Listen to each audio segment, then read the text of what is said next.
Here's the bass. I got it from Guitar Center. You'll understand why.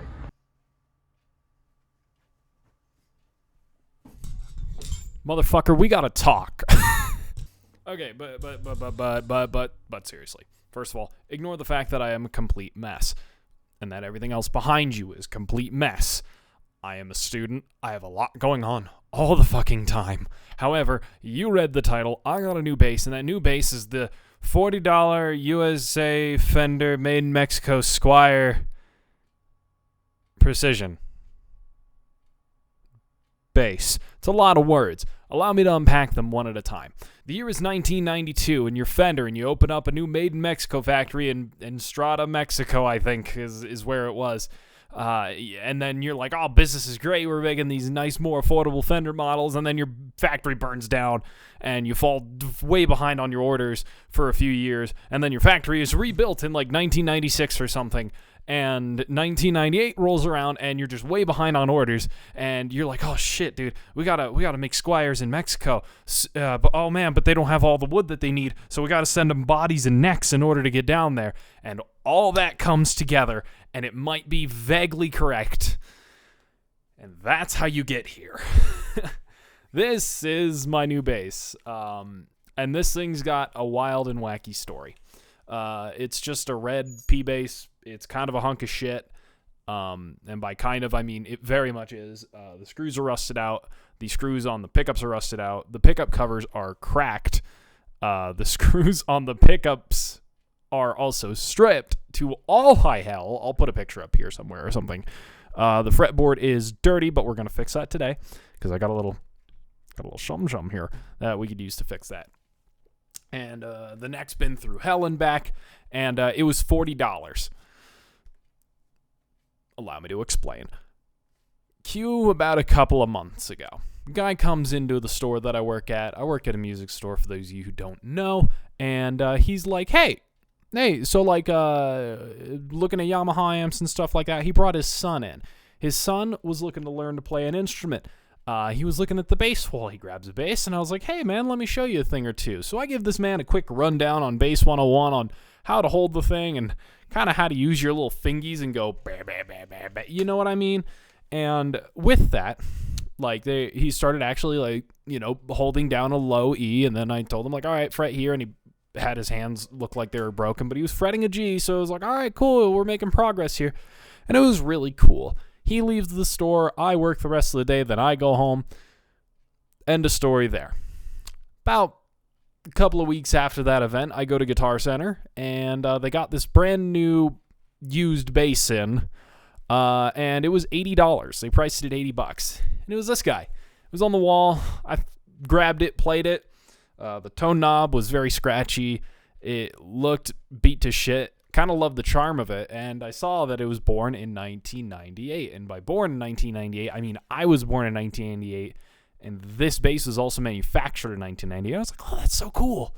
I'd love to buy it, but I have to, money's really tight right now. End of that story. Here's where they start coming together. About 2 weeks ago, from yesterday, I went to Guitar Center, and I saw this bass again. And I was just playing it and having a good time, and I was really enjoying playing it, just playing up the frets. It had these old Deodario strings, really vibey. And they were Deodario rounds, by the way, not chromes. If they were chromes, I probably would have left the store way earlier. And they just had this great vibe, this great energy to it, just really good mojo coming out of a great piece of shit, like all the best ones are. And, the pick guard was falling apart because all the screws are rusted out, and I was just nitpicking it kind of just to try to keep myself from buying it because then the girlfriend would be mad at me, and good Lord, I didn't want that. With that being said, I was just kind of playing in the store. Well, that dude who came into the store looking at Yamaha amps and brought his son 2 weeks ago, that story, yes, it all comes around. He comes into the store. And we were talking. I showed him this bass. We started talking about it, and I was like, yeah, nah, I don't think I'd pay $80 for it, but for like $50, I would probably pull the trigger. And he's like, yeah, I think that's fair just because of what you pointed out, how dirty it is and all that jazz. So I go up to the manager of this Guitar Center and I go, hey man, what's your, can I borrow a truss rod real quick just to see if the truss rod turns, an Allen wrench, I mean. And he was like, yeah, sure. So I put it at the luthier, or I went to the luthier's desk, their tech desk, and I grabbed just an Allen key just to see if it worked, and I did a better setup job than any Guitar Center employee could ever do.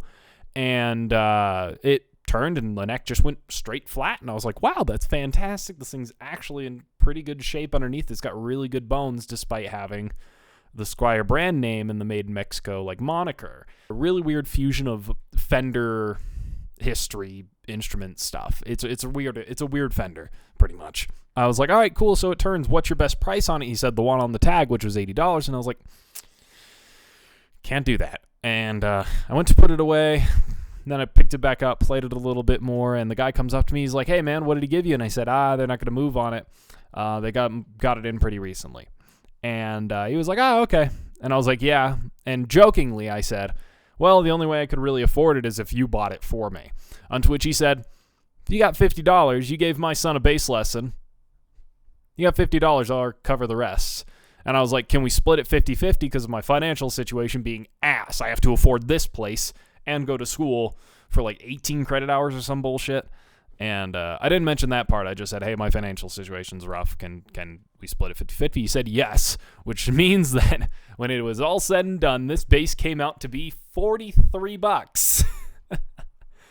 I went back about 2 weeks later, put a fresh set of roto sounds. Oh yeah, I was held hostage at Guitar Center. There's a funny law in Colorado, which it's a necessary evil, let's say, because you have to hold a used item for 30 days if you're Guitar Center, I guess, or a pawn shop, because my store only sells used items, and we don't do this.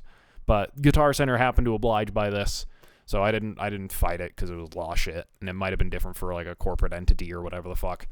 But you have to hold the used item for 30 days just in case it's stolen. It makes perfect sense. It's like one of those things where it's like, wow, this is such a pain in the ass, but I understand. Is that it? I think I got through everything. Yeah, so it was held hostage at Guitar Center. No, yes. So it was held hostage at Guitar Center. I played it like once a week for the next like 2 weeks. Once or twice, like, you know, for the next 2 weeks. The last time I went in there, I put a fresh set of Rotosound round wounds on it because they just got them into that Guitar Center, and my store doesn't stock them, so I can't get the discount. So yeah, I'm about maybe $70 into this. I got some pickguard screws. Actually, you could see I have one new pickguard screw in there. I was originally going to put it in this corner one because it didn't have a screw at all, like the other couple on here. But that one's stripped out, so I got a toothpick trick that. But that'll come later because I guess I don't have toothpicks on me on hand. So that kind of sucks, but, you know, kind of whatever. Today, we're going to take the strings off temporarily. We're not putting new strings on it. These are literally less than a week old Rotosound round wounds, and I love Rotosounds. They are by far and away kind of my favorite string. I gotta buy another set, put them on the Idiot, and then do a string video. But yeah, today I just got this Dunlop 6 to system. Blah, blah, blah. It's the fingerboard kit. It cleans your shit. It cleans the gunk off of your instrument, and these frets need to be like cleaned up. There's a microfiber cloth and a microfine fret polishing cloth. Good stuff. So yeah, that's just what we're gonna be doing today. I'm not gonna stop the recording. I'm just gonna move the camera, but you won't see that because you'll see me. I'm not even gonna take the strap off. I'm just gonna scooch this a little bit towards me, and we're just going to work on it on my desk. This is the real boring part. This might be... Nah, you know what? I'm not going to time-lapse it. I'm just going to make random cuts when I make comments. Like if I say a swear word, because that's funny. One string is off. These tuners are ass. This is going to be a whole, like, project series on this space. I want to say the color is candy apple red, but I can't be too sure. It is definitely metallic. I put it up next to a flashlight today. But But I don't know if they went by a different name back then in the 90s, because, you know, Squier might have had a different set of names on it, but they don't really anymore. They had, what, the Shell Pink and the Sherwood Green Rascal? Yeah, no, they usually go by Fender colors. This might actually be like Candy Apple Red. This might be the car color. Haha. Car, get it? Candy Apple Red. It's funny.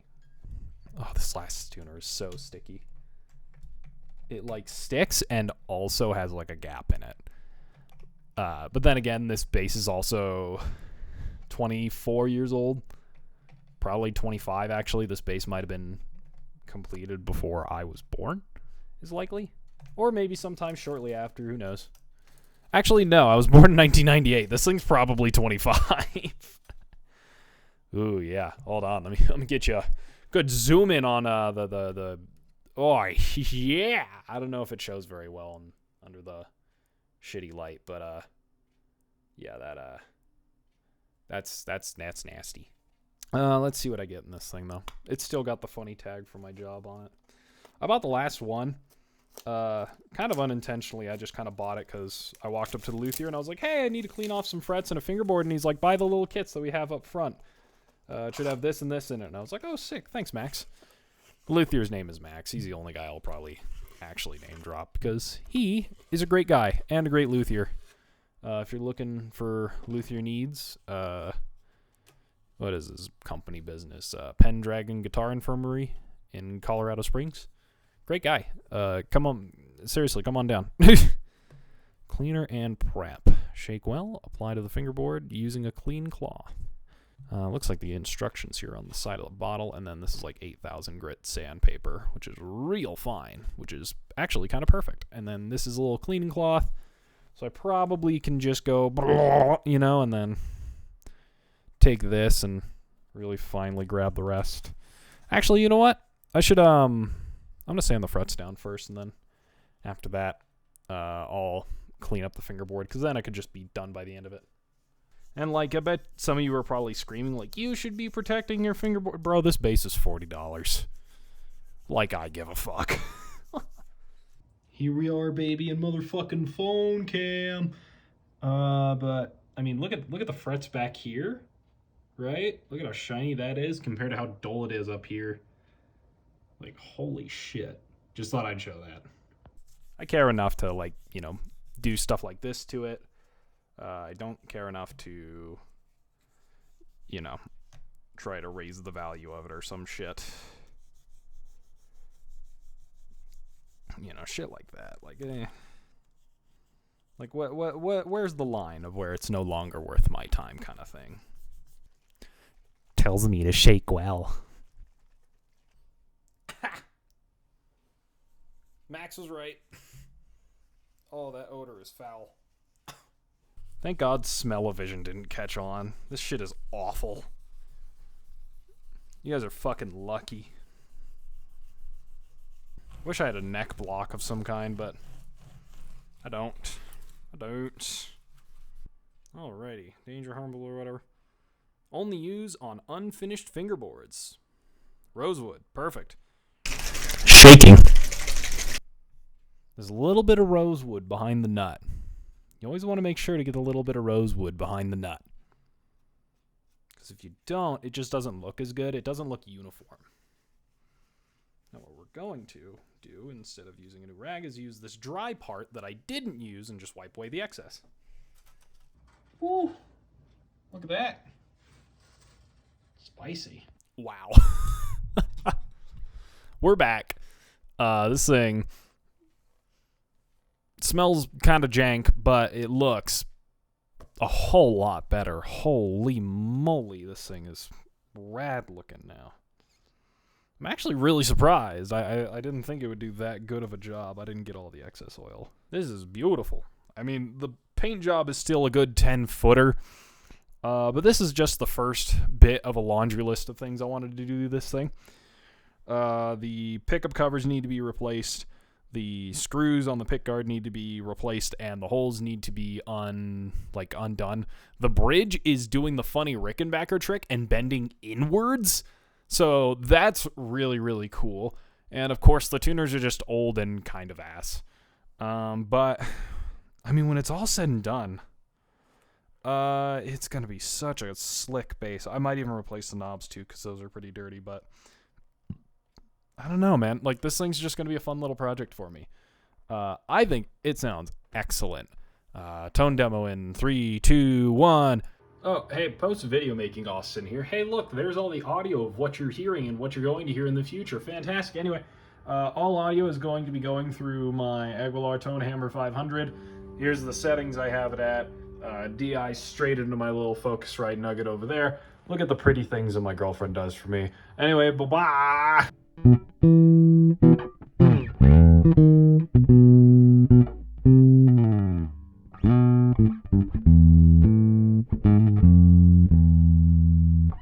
Welcome back. Okay.